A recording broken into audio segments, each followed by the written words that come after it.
또 내가 보매 천사가 무저갱의 열쇠와 큰 쇠사슬을 그의 손에 가지고 하늘로부터 내려와서 용을 잡으니 곧 옛 뱀이요 마귀요 사탄이라.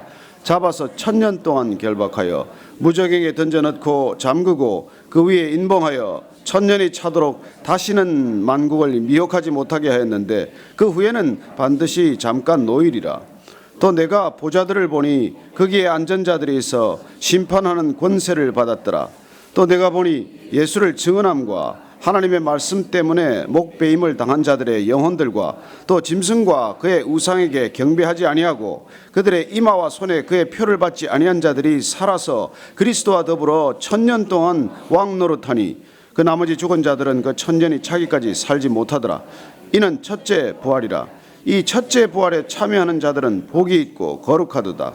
둘째 사망이 그들을 다스리는 권세가 없고 도리어 그들이 하나님과 그리스도의 제사장이 되어 1000년 동안 그리스도와 더불어 왕 노릇하리라. 아멘. 계시록 20장은 신학적으로 보면 논란이 가장 많은 장입니다. 이른바 천년 왕국에 대한 해석 때문이죠. 성경 어디에도 천년 왕국이라는 표현은 없습니다. 천년 왕국이라는 말 자체는 성경에서 찾을 수가 없는 표현인데 1000년 동안 왕 노릇하리라, 1000년 동안 다스리라고 하는 이 표현을 들어서 천년 왕국이라는 말로 정리가 되면서 신학적인 논쟁을 가장 많이 불러일으켰던 표현이죠. 그래서 몇 가지 설이 있습니다만은 오늘 그 부분을 조금 살펴보도록 하겠습니다. 먼저 이 천년 왕국이 어떻게 임하는지, 또 1000년 동안 무슨 일이 일어나는지 한번 20장 1절 다시 한번 읽겠습니다. 시작. 또 내가 보매 천사가 무저갱의 열쇠와 큰 쇠사슬을 그의 손에 가지고 하늘로부터 내려와서, 하늘로부터 내려왔다라는 표현은 하늘에서 떨어졌다라는 표현과 정반대의 표현 내지는 전혀 다른 뜻을 지닙니다. 하늘로부터 내려왔다는 것은 하나님께서 누군가를 보내셨다는 뜻이 되는 것이고, 하늘에서 떨어졌다는 것은 타락한 천사가 떨어지듯 그건 하나님으로부터 실족했다는 뜻이에요. 그래서 하나님께서 내려보냈기 때문에 그는 내려오는 미션을 가지고 이 땅에 온 것입니다. 그가 뭘 가지고 왔는가 보니까 무저갱의 열쇠와 큰 쇠사슬을 가지고 하늘로부터 내려왔다고 되어 있습니다. 무엇 때문에 이 열쇠를 가지고 왔으며 쇠사슬을 가지고 왔겠습니까? 보니까 이 체포영장을 가지고 온 거예요. 그리고는 용을 잡았습니다. 우리가 용은 잘 아시는 대로 사탄을 말합니다. 용을 잡으니 곧 옛 뱀이요 마귀요 사탄이라.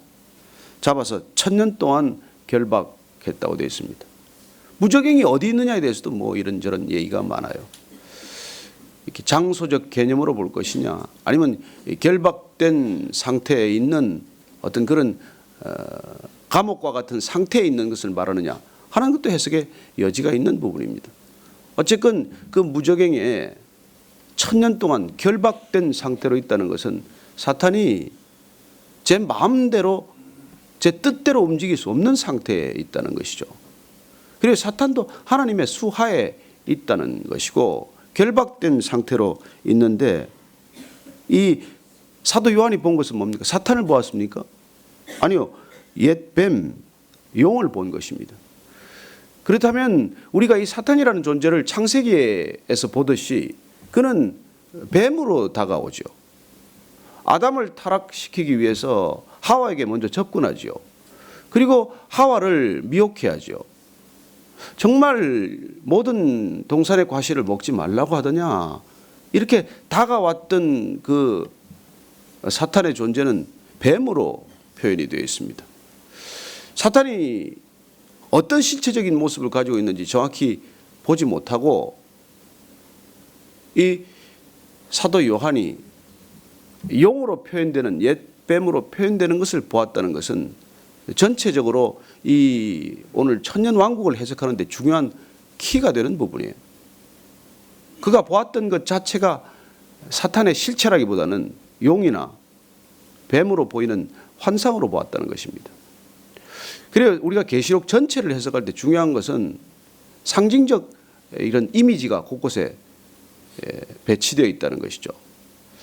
우리가 이 이미지를 통해서 우리 실체는 정확히 우리가 보지 못했지만 이 실체를 사실 상징하는 이미지들을 봄으로써 그 실체를 우리가 알 수 있는 것이죠. 불꽃 같은 눈이라든지 여러 가지 이런 표현들을 통해서 우리가 그 모습들을 보게 되는 것입니다. 이 1000년 동안 결박이 되어서 천년왕국이라는 표현이 생겼는데 크게 보면은 세 가지, 또 세분하면 5가지 정도 해석이 있어요. 그래서 너무 자세히 보기보다는 이 천년왕국에 대한 해설은 우리가 이제 후천년설 또 내지는 전천년설 그리고 또 무천년설 이런 크게 보면 대별해서 세 가지 관점이 있습니다. 예수님께서 다시 재림할 때 언제 재림하느냐에 따라서 그 왕국의 시기가 달라진다고 보는 것이죠. 후천년설이란 천년 왕국이 있은 후에 예수님이 재림하신다는 것입니다. 그리고 예수님이 오신 뒤에 이제 천년 왕국이 시작이 된다는 이런 그 재림의 시기와 관련해서 우리는 그런 여러 가지 설들을 보게 됩니다. 그래서 먼저 우리가 전천년설을 보면은 천년 왕국 전에 예수님이 오신다고 보는 것이죠. 천년 왕국이 언제 시작이 되느냐? 천년 왕국이 있기 전에 예수님께서 먼저 오신다는 것입니다. 예수님이 오시면은 그 이후에 천년 왕국이 시작이 된다는 것이죠. 후천년설은 천년 왕국이 먼저 있고 난 뒤에 예수님이 오신다는 것입니다. 그럼 무천년설은 천년 왕국이 없다는 것은 아니에요. 그러나 천년 왕국을 그렇게 우리가 정확한 그냥 시간으로만 볼 것이냐 하는 것입니다. 천년 왕국은 예수님께서 이 땅에 십자가를 지심으로 사탄은 패배하지 않았느냐. 십자가를 지신 것과 실제 재림하는 시간 전체를 이 교회 시대를 통틀어서 천년 왕국의 시대로 보는 것이죠. 이런 견해들의 차이 때문에 우리는 많은 혼란을 겪긴 하지만 그러나 중요한 것은 예수님께서 반드시 오신다는 것과 그 오신 이 재림을 기점으로 해서 사탄이 결박되고 이 땅 가운데 하나님의 다스림이 시작이 된다는 것이죠. 그래서 무천년설적 입장에 있는 분들은 이 천년 왕국이 실제로 이 땅 가운데 이루어지는 왕국으로 보기보다는 천상에서 이미 승천하신 예수님께서 하나님 보좌 우편에 앉으셔서 순교자들과 이 땅에 짐승의 표를 거부했던 사람들과 이미 그 다스림이 이루어지고 있는 것을 말씀하는 것으로 보는 것이죠. 오늘 무저갱에 던져서 잠겨진 그 위에 인봉했다고 되어 있지만 천년이 차도록 다시는 만국을 미혹하지 못하게 했는데 그 후에 반드시 잠깐 놓인다고 되어 있습니다. 그래서 이 사탄이 잠깐 마지막 시대에 다시 놓여나서 풀려나서 이 세상을 미혹해 하고 혼란케 하는 시간이 있다는 것이죠. 오늘 이 천년 왕국에서 다스리는 사람들에 대한 오늘 보니까 누가 그럼 다스리는지를 한번 보실까요? 4절 말씀 한번 더 보십시다. 시작. 또 내가 보좌들을 보니 거기에 앉은 자들이 있어 심판하는 권세를 받았더라. 또 내가 보니 예수를 증언함과 하나님의 말씀 때문에 목배임을 당한 자들의 영혼들과 또 짐승과 그의 우상에게 경배하지 아니하고 그들의 이마와 손에 그의 표를 받지 아니한 자들이 살아서 그리스도와 더불어 천년 동안 왕노릇하니. 자, 여기 보니까 이 통치에 동참하는 분들이 있습니다. 보니까 예수를 증언하던 분들, 또 하나님의 말씀 때문에 순교하신 분들, 또 짐승과 그의 우상에게 경배하지 아니한 분들, 이마와 손에 그의 표를 받지 않은 자들이 살아서 그리스도와 함께 천년 동안 왕 노릇한다고 되어 있죠. 우리는 베드로후서를 보면 우리의 신분을 왕 같은 제사장이라고 표현하고 있습니다. 여러분, 우리가 어떤 존재인지, 우리가 어떤 권세를 가지고 있는지를 모르면 두려워하며 살 수밖에 없죠. 그러나 예수님과 함께 우리가 이 다스림에 이미 동참하고 있다면, 이미 우리가 예수님의 통치 안에 들어가 있다면 우리는 이런 권세를 지닌 사람들인 것입니다. 우리가 사실 백조의 얘기나 또 라이언 킹 얘기나 그런 얘기들이 사실 동일한 주제를 가지고 있지 않습니까? 내가 누구인지를 모를 때 겪는 정체성의 혼란이지만, 그러나 내가 누구인지를 알았을 때 그때 비로소 전체적인 혼란에서부터, 인식의 혼란에서부터 벗어나는 것을 보듯이 우리는 이 부분을 통해서 우리가 어떤 존재인지를 다시 한번 확인해야 한다는 것입니다. 보니까 5절 보니까 그 나머지 죽은 자들은 그 천년이 차기까지 살지 못하더라. 예수님과 함께, 그리스도와 함께 이미 왕 노릇하고 있는 사람들 가운데 빠져 있는 사람들은 누굽니까? 나머지 죽은 자들은 그 천년 동안 살지 못했다고 되어 있습니다. 그리고 이는 첫째 부활이라고 되어 있습니다. 그럼 예수님의 다스림에 참여하는 사람들은 첫째 부활한 사람들이에요. 그리고 첫째 부활에 참여하지 못한 사람들은 죽은 사람들입니다. 그러면 우리는 첫째 부활이 있다는 것은 둘째 부활이 있다는 것을 말하는 것이고, 첫째 사망이 있다는 것은 둘째 사망이 있다는 것을 전제로 하는 얘기입니다. 그래서 우리는 첫째 부활과 둘째 부활, 첫째 사망과 둘째 사망, 이 부분에 대해서도 정확한 이 개념이 정리되어 있어야 하고, 우리가 분명히 그 살고 죽는 문제에 대한 기준을 알아야 된다는 것입니다. 우리는 누구나 육신의 죽음을 경험하겠죠. 그러나 우리가 첫째 부활이라고 할 때는 영적 부활을 의미하는 것입니다. 그래서 예수님께서 십자가에서 돌아가실 때 양쪽에 죄수가 있지만 한 죄수가 주님 나를 기억해 주십시오. 그럴 때 내가 오늘 밤 나와 함께 낙원에 이를 것이다라고 말합니다. 그의 육신은 예수님과 함께 십자가에 못 박혀 죽었어요. 그러나 예수님께서는 그 영혼을, 부활한 영혼을 데리고 낙원에 들어가신다는 것입니다. 그건 분명히 첫째 부활이 있다는 것을 말씀하시는 것이죠. 자, 오늘 6절 말씀은 이 첫째 부활에 대해서 이렇게 말합니다. 같이 한번 읽습니다. 시작. 이 첫째 부활에 참여하는 자들은 복이 있고 거룩하도다.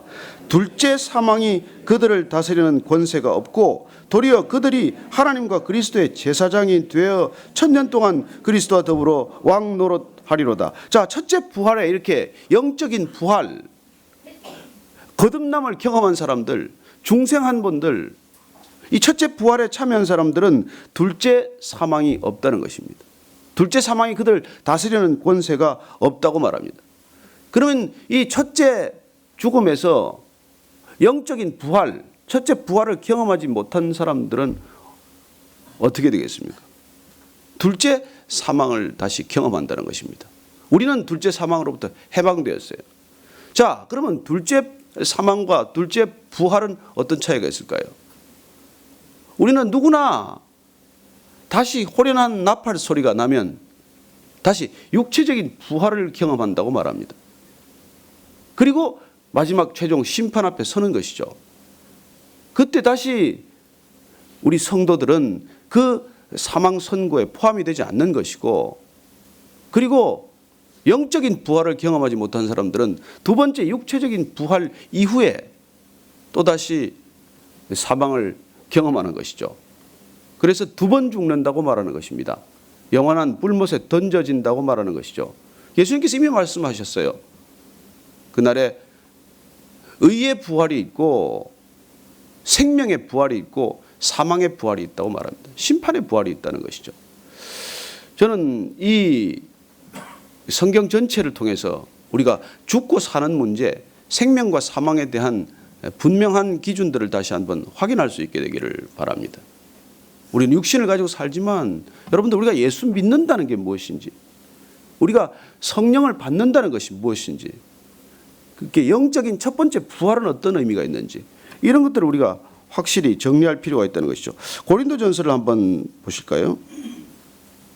고린도전서 15장 말씀 한번, 15장 말씀 20절부터 한번 같이, 25절까지 한번 쭉 읽겠습니다. 고린도전서 15장 20절에서 25절까지 시작. 그러나 이제 그리스도께서 죽은 자 가운데서 다시 살아나사 잠자는 자들의 첫 열매가 되셨도다. 사망이 한 사람으로 말미암았으니 죽은 자의 부활도 한 사람으로 말미암는도다. 아담 안에서 모든 사람이 죽은 것 같이 그리스도 안에서 모든 사람이 삶을 얻으리라. 그러나 각각 자기 차례대로 되리니 먼저는 첫 열매인 그리스도요, 다음에는 그가 강림하실 때 그리스도에게 속한 자요, 그 후에는 마지막이니 그가 모든 통치와 모든 권세와 능력을 멸하시고 나라를 아버지 하나님께 바칠 때라. 그가 모든 원수를 그 발 아래 둘 때까지 반드시 왕노릇 하시리니. 그리고 예수님께서 모든 원수를 발 아래 둘 때까지 왕노릇 하시게 되는데, 그 마지막 권세와 능력을 멸하셔서 모든 통치와 모든 권세와 능력을 멸하시고 나라를 아버지 하나님께 드릴 때, 그때까지 왕노릇은 계속되고 부활의 역사는 그렇게 이어진다는 것이죠. 이 땅 가운데 예수님을 믿는 사람들, 억울하게 죽은 것 같고 순교의 자리에서 억울하게 피를 쏟은 것 같지만은 그들에게는 둘째 사망으로부터 완전히 해방되는 그런 축복과 은혜가 있다는 것입니다. 오늘 이 비유를 되게 신학적으로는 이제 V-Day와 D-Day로 정리해서 우리에게 이렇게 설명을 해주는 것이죠. 2차 대전은 언제 끝났을까요? 2차 대전은 1945년에 끝납니다. 그러나 실질적으로 2차 대전에 물꼬를 완전히 돌려놓은 사건, 완전히 독일군이 패배가 결정이 된 사건, 그걸 우리는 노르망디 상륙 작전에서 얘기를 하죠. 그래서 그건 1944년 6월 6일 날 노르망디 상륙 작전이 감행됨으로써 이미 연합군의 승리가 확정된 것입니다.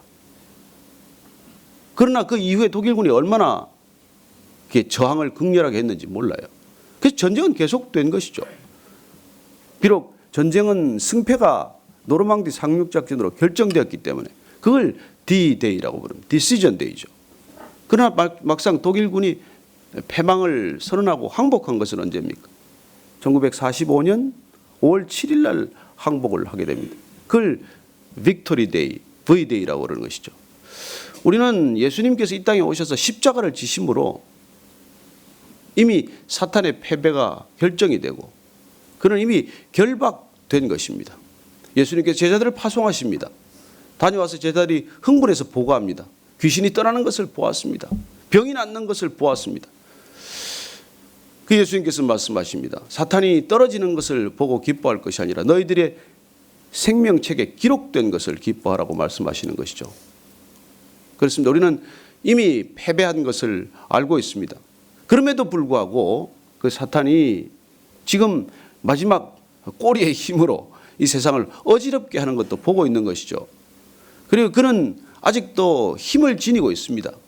마치 우리가 창세기 3장에 보면 사탄이 뱀의 머리를 깨고 뱀은 여자의 후손에 발을 물었다고 되어 있지만 우리가 그 사탄의 영향력 아래 들어있는 것 같지만은 실제로 그의 마지막 이 발악하는 모습들 가운데 우리는 잊어서는 안 될 것이 있습니다. 이미 결박된 존재고 그는 이미 결박되어 있는 상태이기 때문에 힘은 제한적이라는 것입니다. 마치 살아있지만은 목줄에 묶여 있는 거랑 마찬가지죠. 맹수가 목에 걸려 있으면은 맹수의 위력은 남아 있는 것 같지만 그는 제한된 상태로 풀려 있는 것입니다. 그래서 우리는 개를 목에 걸어서 목줄에 걸어서 끌고 다니듯이 그는 이미 예수님께서 십자가를 지심으로 그런 상태에 있다는 것입니다. 저는 우리가 그런 영적 존재에 대해서 두려움을 갖지 않게 되기를 바랍니다. 귀신이 없다고 하는 사람들도 어리석은 사람들이지만 귀신을 두려워하는 것도 어리석은 일이라는 것이죠. 우리는 묶여있는 개를 두려워할 필요가 없습니다. 우리는 목줄에 묶여있는 영적인 존재에 대해서 두려움을 가질 필요가 없다는 것입니다. 이미 우리는 왕 노릇이 시작이 된 사람들입니다.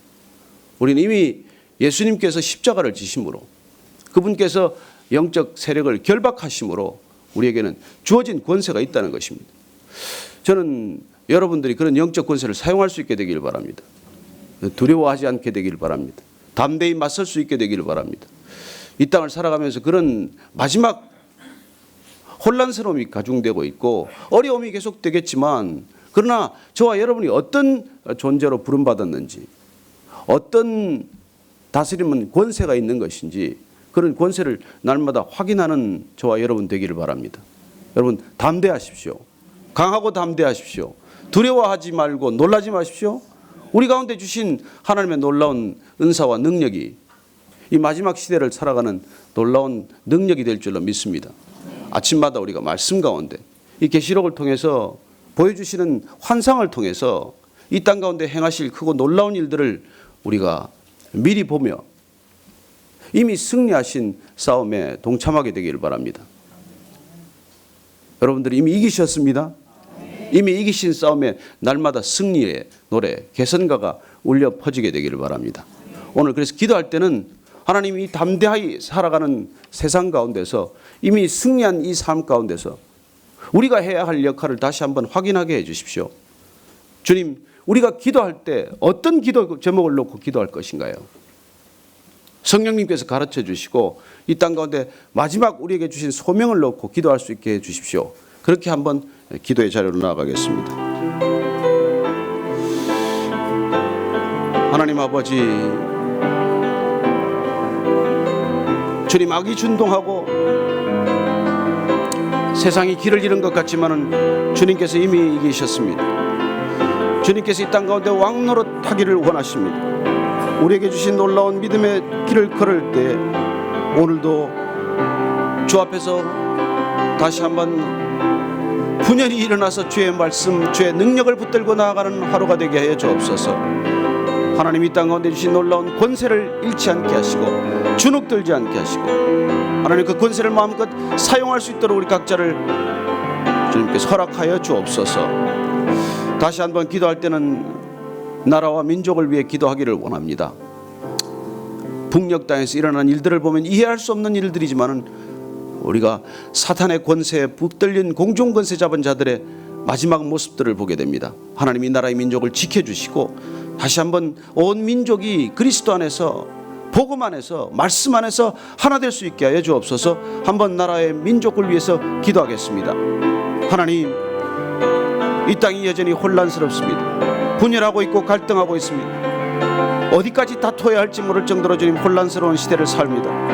하나님, 북녘 땅을 불쌍히 여겨주시고 이 땅을 불쌍히 여겨주시고 다시 한번 이 나라 이 민족이 복음 안에서 하나 될 수 있도록 주님 우리를 사용하여 주옵소서. 주님, 민족이 겸비하게 하시고 겸손하게 하시고 너희는 내게 부르짖으라, 내가 알지 못하는 크고 비밀한 일들을 보여주겠다고 하셨사오니 주님이 아침에도 다시 한번 주님께 부르짖을 때 나라와 민족 주께 온전히 드려지는 민족 되게 하여 주옵소서. 하나님, 들어주시옵소서. 하나님 아버지, 너희는 택하신 족속이요 왕같은 제사장들이요 거룩한 나라요 그의 소유가 된 백성이니 이는 너희를 어두운 데서 불러내어 그의 기이한 빛에 들어가게 하신 자의 아름다운 덕을 선포하게 하려 하심이라고 말씀하셨사오니 주님, 이 아침에 우리가 왕처럼 제사장처럼 부르심 받은 그 정체성 잃지 않게 하시고 이 땅을 향하여 저희들이 거룩한 백성으로 살 때 거룩의 능력이 드러나게 하여 주옵소서. 하나님, 거룩의 능력이 말에 있지 않고 우리의 삶에 있다고 하셨사오니 날마다 그 거룩의 능력이 삶으로 드러나게 하시고 왕같은 제사장으로 살아가기에 부족함이 없게 하여 주옵소서. 하나님, 어디를 가나 그 왕의 권세가 드러나게 하시고 어디에 있으나 제사장의 권위를 잃지 않게 하여 주옵소서. 이제는 십자가에서 우리를 의의 옷으로 입혀주셔서 천년왕국의 왕 노릇하도록 우리를 초청하신 우리 구주 예수 그리스도의 은혜와 이미 그리스도와 함께 그 땅 가운데 하나님께서 불러 올리셔서 천상에서 천년왕국 시작되어 혼인잔치 시작되도록 그렇게 우리를 날마다 초청하시고 기름 부으시는 하나님 아버지의 크신 사랑과 놀랍게도 날마다 주의 말씀에 이끌려 그 말씀으로 힘을 얻고 그 말씀대로 살기를 결단하도록 우리를 권면하시는 성령님의 충만케 하심 또한 기름 부으심이 이 아침에 하나님께서 우리에게 허락하신 그 놀라운 권세로 이미 그리스도와 함께 이 땅을 다스리는 것을 날마다 확인하도록 그렇게 우리를 권면하기를 원하는 그런 성령의 기름 부으심과 함께 이 아침에 다시 한번 분연히 결단하는 모든 성도들의 삶 가운데 지금부터 영원까지 함께 하시기를 축원하옵나이다. 아멘.